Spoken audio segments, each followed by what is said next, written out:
In lecture 5, we talked about radiometric corrections.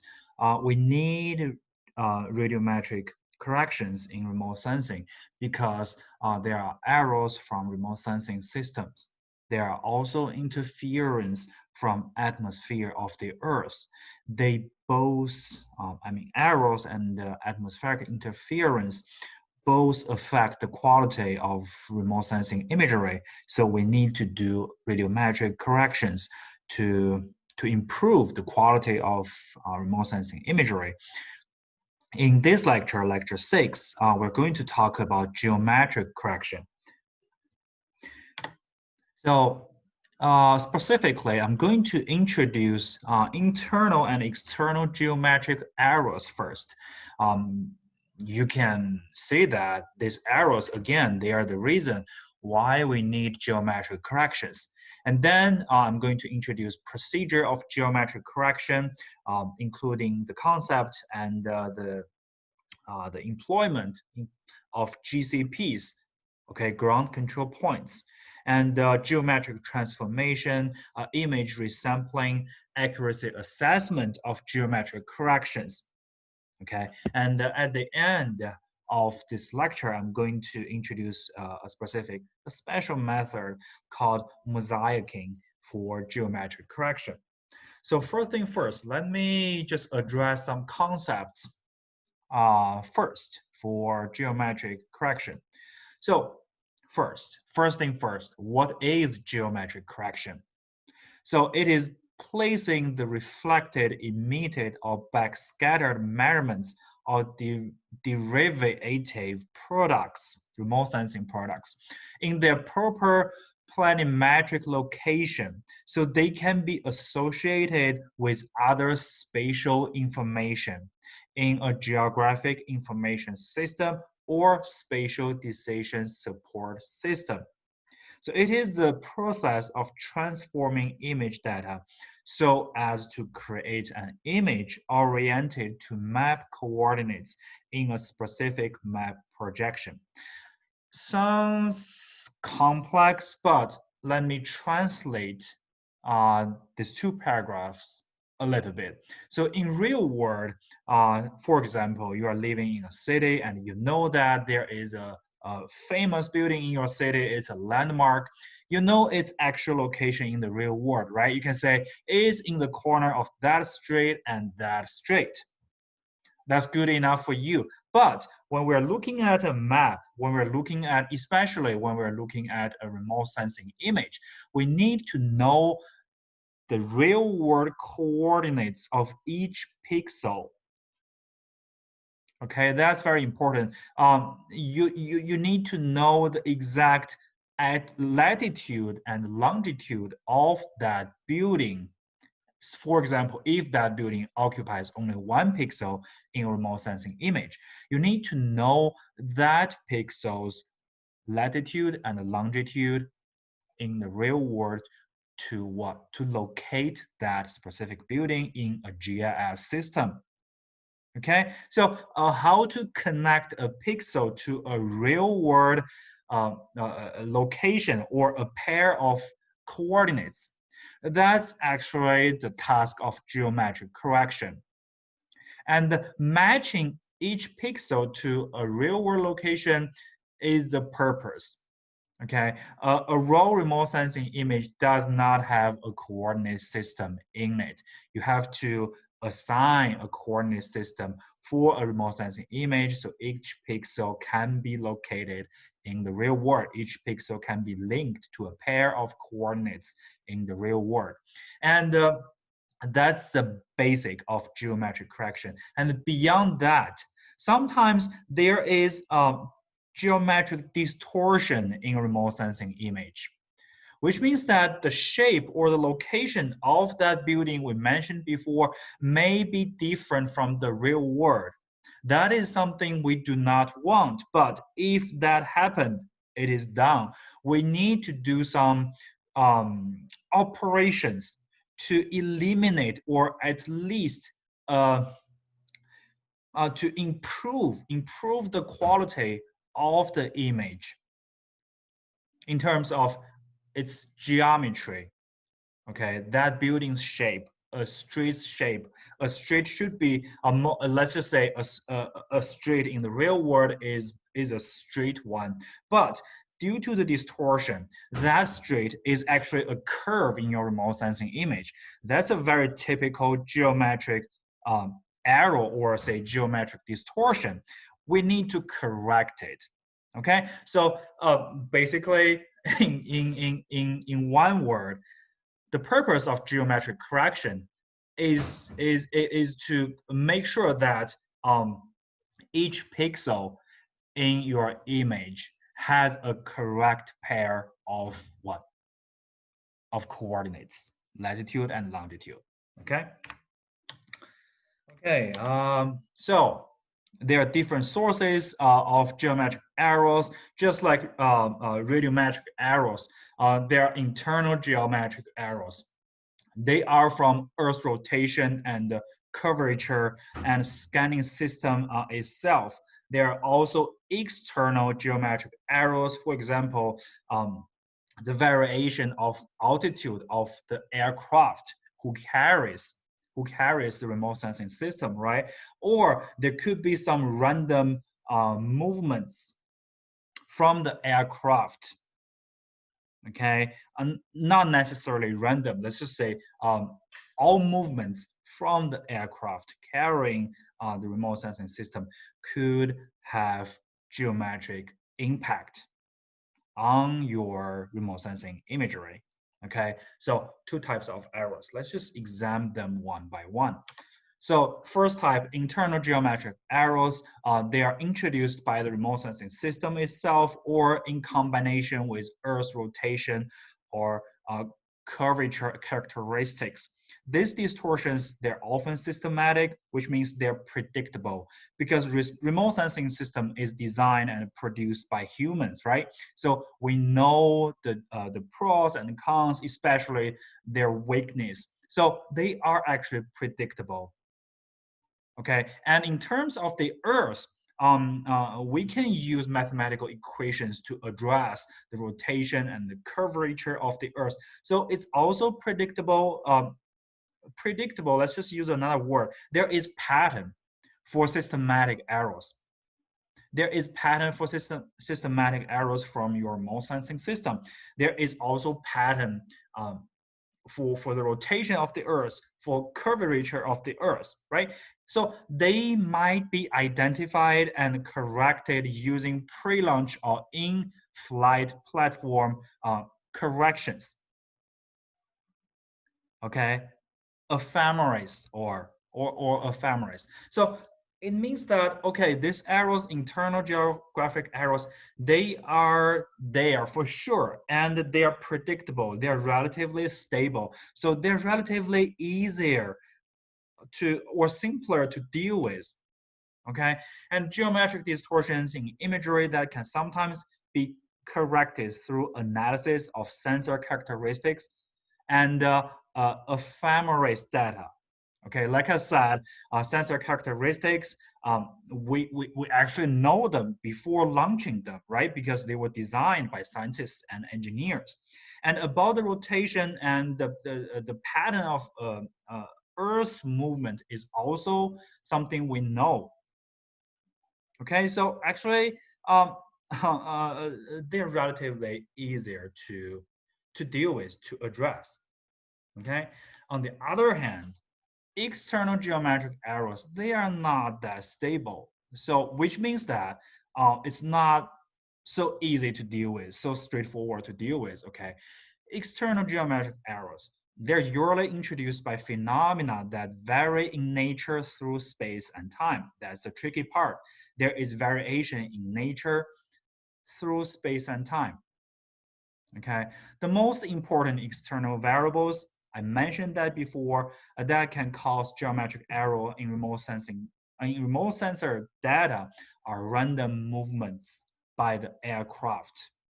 Like I said, these movements could be random, could be on purpose, right? But if you are making movements, your aircraft is making movement um, on purpose, that is relatively easy to deal with. right? Because you know it is going to turn left or turn right, just like driving a car. But there could be random movements. For example, there is turbulence in the atmosphere, and there is vibration, random vibration, or random movements. They cannot be predicted. They are not in your flight mission. Okay, so they are the most tricky part in terms of geometric errors because they introduce geometric errors. Okay, so there could be a change of altitude, okay, or attitude of aircraft. So attitude includes the rolling of an aircraft, pitching and yawing. Okay. So if you don't know what they are, here is an example. So here, for example, this is a flight. This is an aircraft flying, right? So here is the normal image you will have when this flight is flying normally.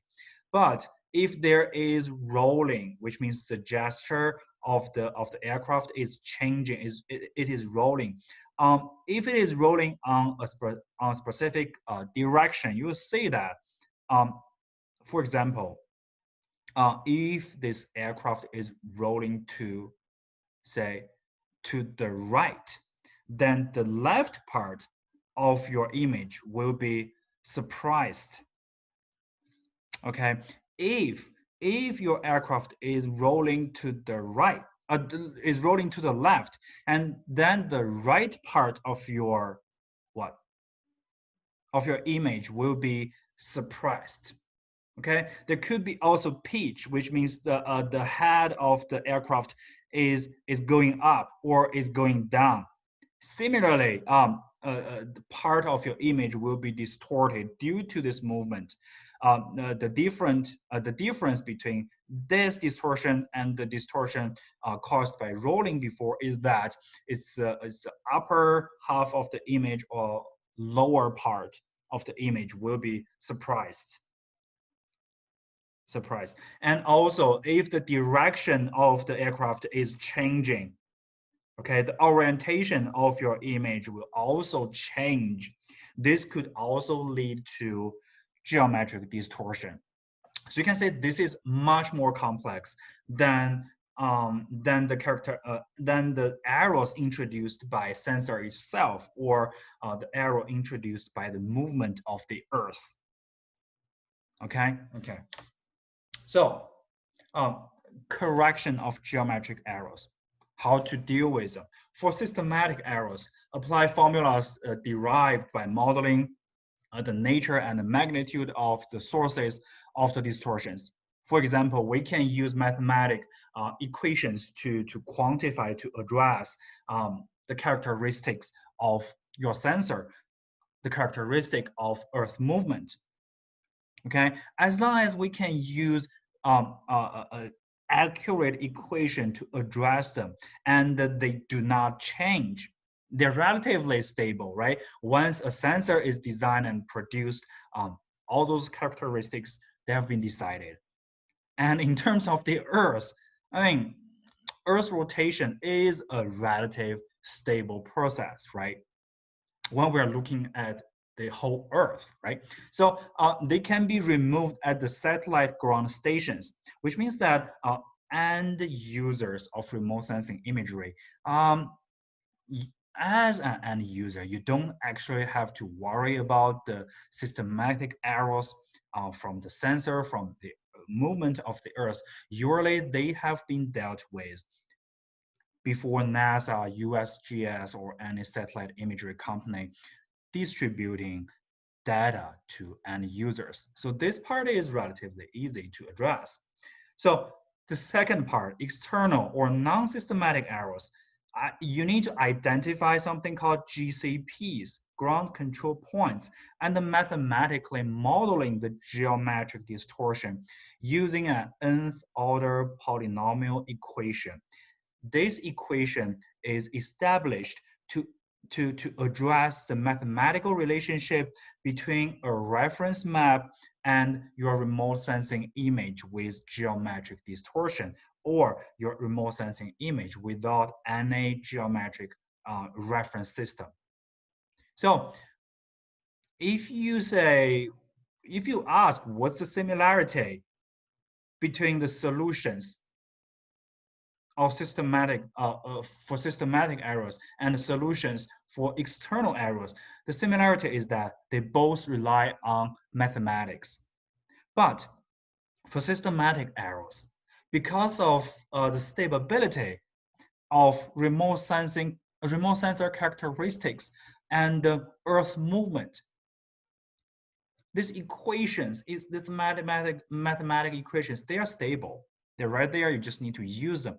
But for external errors, you have to establish your own equation to connect the image you are looking at, you care about, and the actual real world reference map. Okay, you need to establish equation to finish the transformation or to establish the mathematical relationship between the reference map and your remote sensing image, okay, without geometric correction.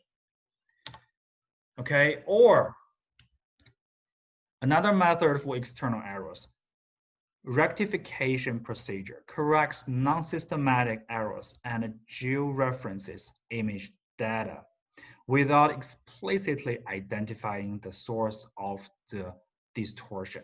Okay, I'm going to introduce these methods later in this lecture. So now you just need to know their names and their um, general principles. So we can, for image to map rectification, we also call it georeferencing. So it refers to transforming the coordinate system of an image to a map coordinate system resulted from a particular map projection. We do georeferencing when there is no geographic reference system applied to a remote sensing image. Like I mentioned before, a raw remote sensing image does not have any georeferencing system in it, which means each pixel has a row number, has a column number, but it does not have a pair of coordinates connecting it to a real world location. So the purpose of georeferencing is to establish this relationship between each pixel and a specific location in the real world. Okay, that's image to map rectification. So map here is a reference. We can also do image to image registration. So transform one image coordinate system into another image coordinate system. Of course, one of these images serves as a reference. Okay, so the reference image might have geographic coordinates or not. So image to image registration, you can consider this as a relative transforming process. Okay, so of course, one image will be the reference, but even the reference image does not have to have a geographic coordinate system, because relatively you can simply just register another image to this reference image, okay, and do not even care if the reference image has a coordinate system. So it's a relative process. But image to map rectification is an absolute process, because map here is an absolute reference. Since it is a map, right, each location in this map must have a pair of coordinates, okay, which means that any location on a map should be identified, should be able to get identified with a pair of coordinates. So it's an absolute reference. An image to map rectification is an absolute geometric correction process. Okay. And we can also use hybrid approach, a combination of the two methods introduced. But it's more complex, but as long as you know the idea of these two methods, sometimes in your research, in your work, you may need both of them. Okay, you may need both of them. So I will just stop here. From next video, I'm going to introduce the procedure of geometric correction, starting from locating GCPs. Okay, this is the end of this video. I will see you in the next one. Thank you.